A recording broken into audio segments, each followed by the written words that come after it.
Loss of jobs. Hey, happens all too often in this current economy. And, well, that takes us to this week's case. Involves a man. He was in Pennsylvania, 63 years old, working for a company with some financial difficulties, as many companies have had financial difficulties in the last few years.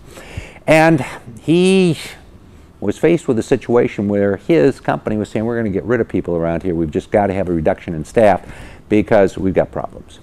Man said, since I'm 63 years old, I'm going to be retiring pretty quick, and I'll tell you what, I will voluntarily quit in order to allow you guys to keep younger staff on and basically make a smoother transition here as you're trying to reduce staff.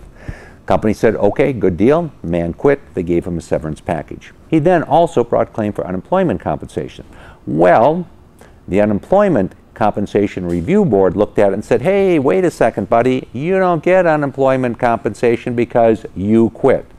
He said, wait a second, while I quit in circumstances whereby there was a reduction in staff, and I quit in order to accommodate my employer who was doing a reduction in staff. Essentially, I was faced with being fired, and I cooperated.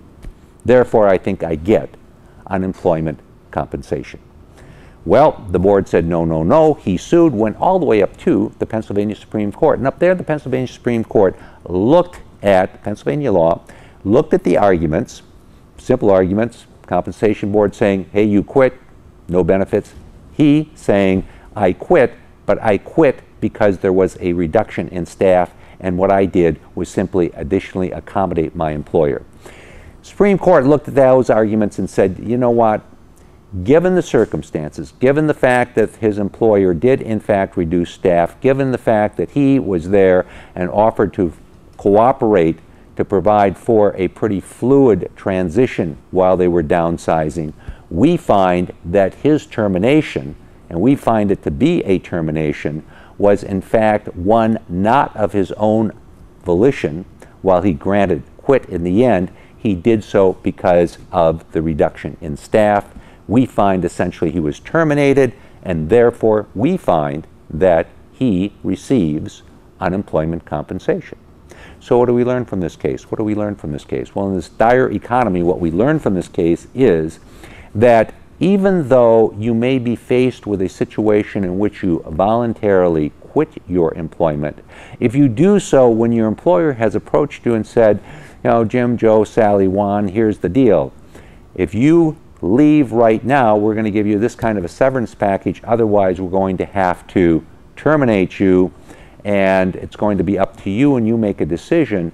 That really is not, for all intents and purposes, a voluntary termination in that you're leaving voluntarily. In fact, it is a situation where you're being terminated, you're being fired by your employer. And if that's the situation, as we saw in this Pennsylvania case, you can get unemployment compensation. Now, granted, this will vary from state to state.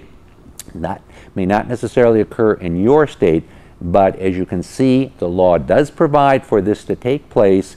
And if you are confronted with this situation, talk to an attorney, somebody who is familiar with the current labor regulations in your state. Make sure that you get those benefits that you are entitled to.